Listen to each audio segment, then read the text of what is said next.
নমস্কার বন্ধুরা, আশা করছি আপনারা ভালো আছেন। আমিও খুব ভালো আছি। দাঁড়ান স্কিপ করে চলে যাবেন না, ভিডিওটা পুরো দেখে যান। ভিডিওটা কিন্তু ষষ্ঠীর দিনের ভিডিও। হ্যাঁ, একটু দেরিই হলো।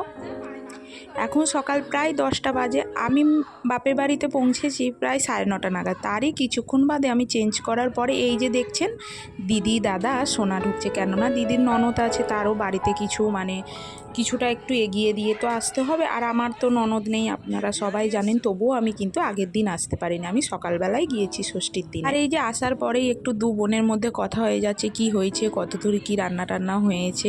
আর আমরা কিন্তু মাকে বলেই রেখেছিলাম যে তুমি যতটা পারবে করবে, তারপরেই আমরা দু বোনে আছি।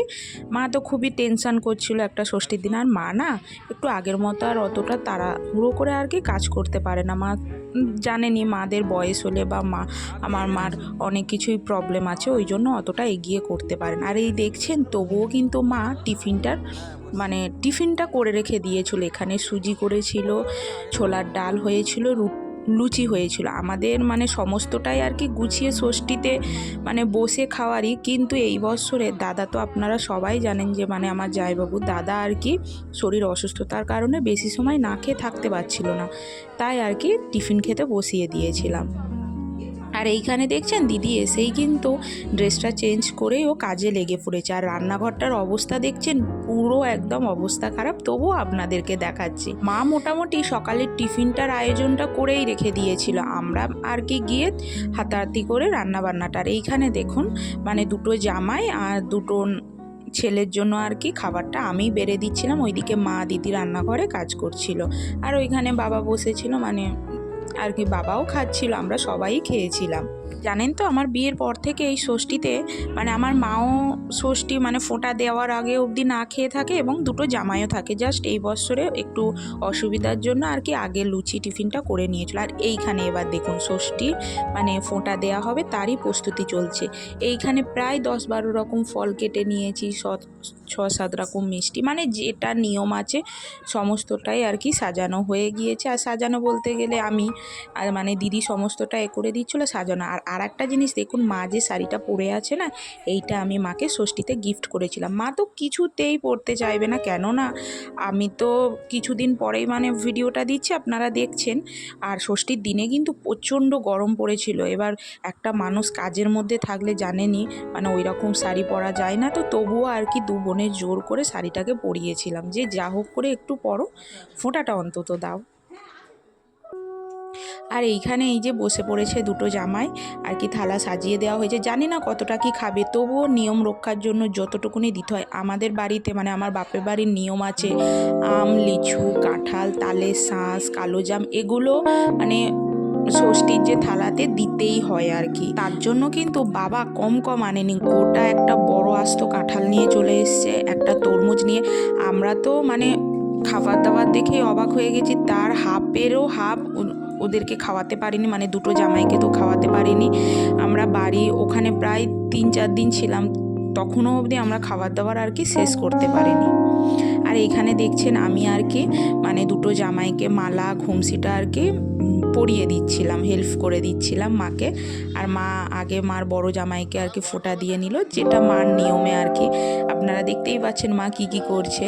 আর ফোঁটা দেওয়ার পরেই কিন্তু আমরাও জামাইদের সঙ্গে খেয়ে নিয়েছিলাম। তারপরেই আমি রান্নাঘরে এসে দেখছি দিদি অনেকটা কাজই এগিয়ে নিয়েছে। এই যে দেখছেন এক থালা ভেটকি মাছ, দই দিয়ে ভেটকি মাছটা হবে। আর এইখানে মনে হয় চিংড়ি মাছের মালাইকারি হবে করাতে আর কি দিদি তার প্রিপারেশানটা করছে।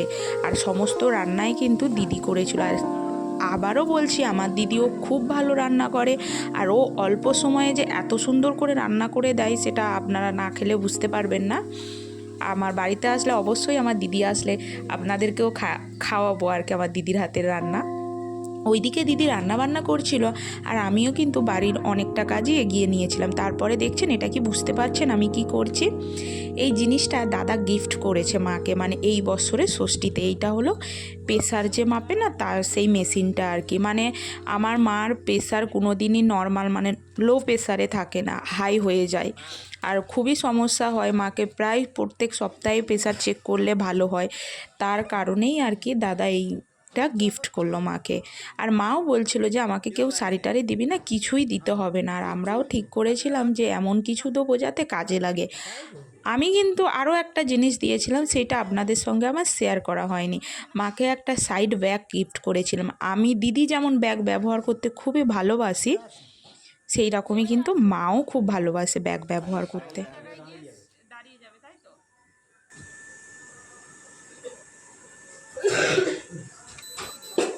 বান 112/69, ঠিক আছে। আর হাত ওটা হার্ট পালস, মানে ঠিক আছে, মিনিটে কতবার হার্ট পালস হচ্ছে। ঠিক আছে, প্রেশার ঠিক আছে, 190টা বেশি। বাবার বেশি হ্যাঁ ঠিক আছে না হ্যাঁ আমি হয়নি হ্যাঁ লেখাটা ওইদিকে পড়ছে। ছোটবাবু দেখো কি করছো দিদি কি গিফট করেছে আমার মার প্রেশারটা শুধু এইটা তো নর্মাল, মানে এর থেকেও মার হাই হয়ে যায়, মার খুবই সমস্যা হয়। মাকে ওই জন্য আমরা বাড়িতে একা রাখতে খুবই ভয় পাই, মানে কোনো কারণে যদি ভাই বা ভাইয়ের বউ সাথী বাড়িতে না থাকে খুবই সমস্যা হয়।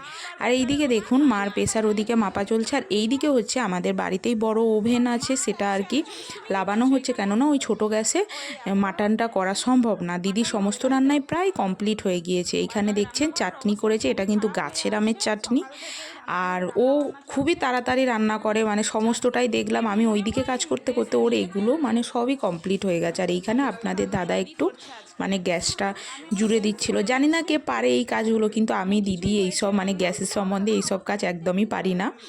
আর ভাইও চলে এসেছিলো, ভাই আমাদের সাথে কিন্তু ষষ্ঠীতে গিয়েছিল। আমরা যাওয়ার আগে মানে কিছুক্ষণ আগে ওরা বেরিয়ে গেছে, আর ভাই কিন্তু ষষ্ঠী নিয়ে ও এসছিল আর কি। আমার দিদি আর কি মাটনটা করবে তারই একদম প্রস্তুতি নিয়ে নিয়েছে। এখানে কিন্তু মাটনটা ম্যারিনেট করে রেখে দিয়েছিল, জানি না কি কি দিয়েছিল, আমি তো রান্না মানে ও যে কি দিয়ে কি রান্না করেছিল আমি তো জানি না, এখন আমি বলতেও পারবো না আর কি।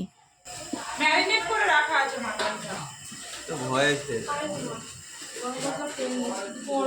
জায়গা পাচ্ছি তারপর এই রান্নাটা করতে অনেকটা মানে সময় চলে গিয়েছিল, আমাদের খেতে বসতে প্রায় 2:30টা বেজে গিয়েছিল। তার জন্য আর আমি ভিডিওটা মানে করে উঠতে পারিনি সমস্ত রান্নার। আর এখানে দেখছেন জামাইদেরকে পুরো থালা সাজিয়ে দিয়ে দিয়েছিলাম। তাহলে বলি কি কি রান্না হয়েছিল। 5 রকম ভাজা হয়েছিল, স্যালাড ছিল, মাটন ছিল, পটল চিংড়ি ছিল, চিংড়ি মাছের মালাইকারি ছিল, তারপর দই দিয়ে ভেটকি মাছ ছিল, ডাল ছিল, চাটনি, পাঁপড় ভাজা, অনেক কিছুই ছিল, কিন্তু এই এতটুকুনি ওদেরকে সাজিয়ে দিতে পেরেছি। এরপরে দিচ্ছিলাম, ওরা কেউ প্লেটের সাইডেই নিল না, কেননা আমরা খাবো না, আমরা নেবও না। মিষ্টি ছিল, দই ছিল, আইসক্রিম ছিল, কিছুই নেয়নি, মানে চাটনি পর্যন্ত খায়নি, উঠে চলে গিয়েছিল, বলে এত কি খাওয়া যায় একসঙ্গে। আর তার ওপরে জানেন তো খেতে বসার পর কারেন্টটাও চলে গিয়েছিল, কি বলুন। তাহলে এই দেখছেন আমার মা কীরকম হাওয়া করছে, যতক্ষণ জামাই দুটো খেয়েছে মা কিন্তু কন্টিনিউ এইভাবে মানে পাখার হাওয়া করে গেছে, যাতে না জামাইদের একটু কষ্ট হয়। আর আপনাদের দাদা তো খুবই তৃপ্তি ভরে খাচ্ছিল, কেননা সত্যিই দিদি খুবই সুন্দর রান্না করে। আর আমার মার মুখ চোখ দেখছেন পুরো ঘেমে মানে ও একসা হয়ে গেছে, মুখ টুক লাল হয়ে গিয়েছে। আর এই দেখুন সবাই উঠে খেয়ে মানে চলে যাওয়ার পর আমি, মা আর দিদি বসেছিলাম, আর আমার বাবাও কিন্তু অপেক্ষা করেছিল আমাদের জন্য, আমার বাবাও আমাদের সঙ্গে খেতে বসেছে। আর এই দেখছেন দুটো প্লেটে 2 রকম মিষ্টি, একটা হচ্ছে সবুজ কালারের, একটা হচ্ছে সাদা কালারের। ওদের জন্যই আর কি মানে দুটো জামাইয়ের জন্যই আর কি বেড়েছিলাম, কিন্তু খায়নি, ওইভাবেই রেখে দিয়ে গিয়েছে। আর ওরা হাফ হাফ খাবারই রেখে গিয়েছে, সেইগুলোই আর কি আমরা সবাই ওই যে দেখছেন এদিক ওদিক ঠেলাঠেলি করছি, ওইভাবেই কিন্তু খেয়েছে, আমাদের আর এক্সট্রা করে কিছু নিতে হয়নি। আর একটা কথা কি বলুন তো, মানে সারা বছরে জামাইরা যেরকমই আদর আপ্যায়ন পাক না কেন, এই ষষ্ঠীটা কিন্তু একটু আলাদা রকমই আর কি, কি বলবো। আর ওদের সঙ্গে সঙ্গে আমাদেরও মনে হয় যেন খুব ভালো বা কি নতুন নতুন ফিল হয় যেন। সারা বছরে তো সবসময় বাপের বাড়ি যাই বলুন, কিন্তু ষষ্ঠীর দিনটা একটু আলাদা রকমের। খাওয়া দাওয়া করে বললাম না কারেন্ট ছিল না, এতটাই গরম লেগেছিল। আমার বাপের বাড়ি তো একটু গ্রাম সাইডে, আমরা একটু মাঠে চলে গিয়েছিলাম। দেখুন পুরো রাস্তা জুড়ে কিন্তু সবাই বসে আছে, এই গরমের জন্য সবাই বাড়ি থেকে বেরিয়ে এসেছিল। আর বাইরে গিয়েও কিন্তু আমরা শান্তি পেয়েছিলাম, খুবই ঠান্ডা হাওয়া দিচ্ছিল। সবাই একটু সন্ধ্যা অবধি আর কি ওখানে বসে আড্ডা মেরে এসছিলাম। বাবা ছিল না, বাবা বাড়িতেই ছিল, যে তোমরা যাও একটু গিয়ে বসো আর আমি বাড়িতেই থাকি। আর একটা কথা কি বলুন তো, ষষ্ঠীর দিন না এতটাই সবাই একসঙ্গে হয়ে আনন্দেতে মানে মেতেছিলাম না, অনেক কিছু ভিডিওই আপনাদের সঙ্গে শেয়ার করতে পারিনি, তার জন্য আমি ক্ষমা চেয়ে নিচ্ছি। আর যে আমার এতটা মানে লং ভিডিওটা আপনারা এতটা ধৈর্য নিয়ে দেখলেন, তার জন্যও আপনাদেরকে অসংখ্য অসংখ্য ধন্যবাদ। আর ভিডিওটা যদি ভালো লেগে থাকে একটা লাইক করবেন আর অবশ্যই কমেন্ট করে জানাবেন।